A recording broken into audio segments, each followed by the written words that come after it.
I'm just back from a long journey. I'm glad to be home, but I'm even more glad that I went. It's not the first time I have made the journey to Russia. Nearly 7 years ago, I was in Moscow. We were not at war then. The sky was not even overcast. But the clouds of war were beginning to gather on the distant horizon. You could just discern them. That was why I was in Moscow in 1935, talking with Mr. Stalin. I believed then, as I believe now, that there was no real conflict of interest between the Soviet Union and this country. We both said so in our communique at the time. I believed then, as I believe now, that despite the many obvious differences, our overriding purpose was the same. We both wished to maintain the peace. Well, we lost that peace, but we are determined not to lose this war or the peace that will follow it. And so I was glad of a chance to go again to Moscow, to speak again with Mr. Stalin. The Royal Navy carried us to our destination in North Russia with swift, quiet efficiency. They were wonderful hosts, but it was not an easy journey. We drove through heavy winter seas, and at one time, so they told us, we had tons of ice on board. I confess I was glad when we had rounded the North Cape and were sailing along the Murmansk coast. It was snowing hard in the dim half-light of the Arctic noon, where the sun never rises above the horizon in the winter months, when we landed on Soviet soil. A detachment of Russian soldiers were drawn up on the shore. They were a grand type of man, dressed in their warm sheepskin coats. A much more practical uniform, I can tell you, than the ersatz clothing and the sweepings of Goebbels' jumble sale, in which Hitler's armies have to retreat through the Russian snows. These Russian soldiers were flanked by officers carrying the Union Jack and the hammer and sickle.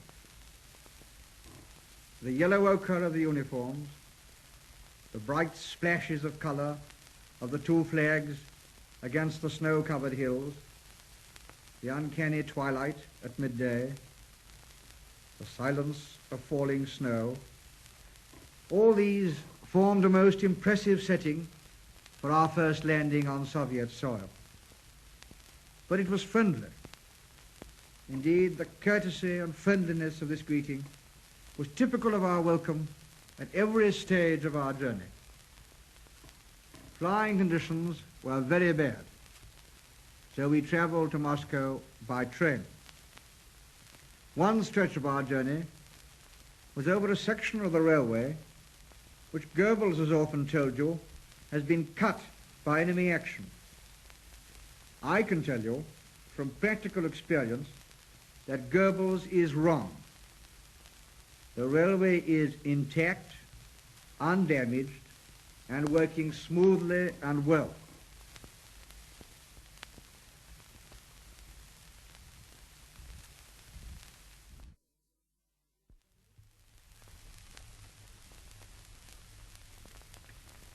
It was on this journey that we first understood the meaning of a Russian winter.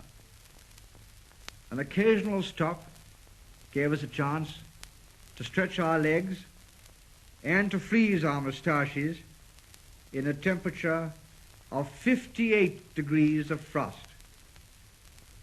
To keep an engine running in such a temperature is a problem all to itself. To keep a human body alive, if you don't know just how to set about it, is not too easy either. All this and much more the Germans are learning in the Russian winter. Our ambassador in Moscow, Sir Stafford Cripps, came somewhere north from the city to meet us. Mr. Maisky, the Soviet ambassador in London, was the best of traveling companions. They both gave our delegation most valuable help in every phase of our work. Mr. Molotov and other representatives of the Soviet government met us on our arrival late at night in Moscow, the city Hitler had hoped to capture long ago. The next day, we began our series of talks with Mr. Stalin and Mr. Molotov in the Kremlin.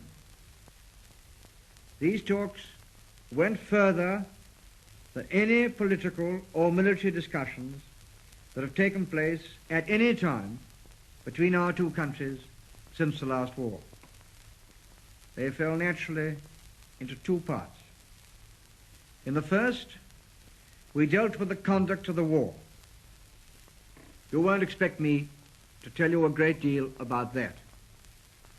Events will speak for themselves, I hope. But this assurance I can give you, that when our communique speaks of our identity of views on all questions relating to the conduct of the war, those words are not mere diplomatic jargon. They tell you the literal and absolute truth.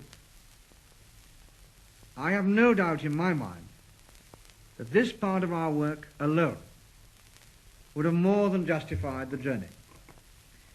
But personally, I attach as much importance to the discussions which we had upon the organization of peace and security after the war.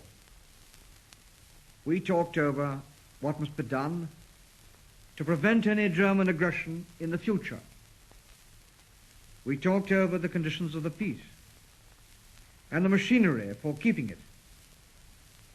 Obviously, the Soviet government and ourselves alone could take no final decisions at our meetings.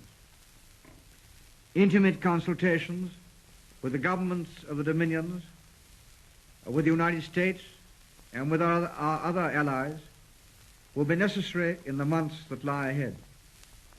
We must move forward together. But it is all to the good that a start has been made in the discussion of these questions between ourselves and the Soviet government.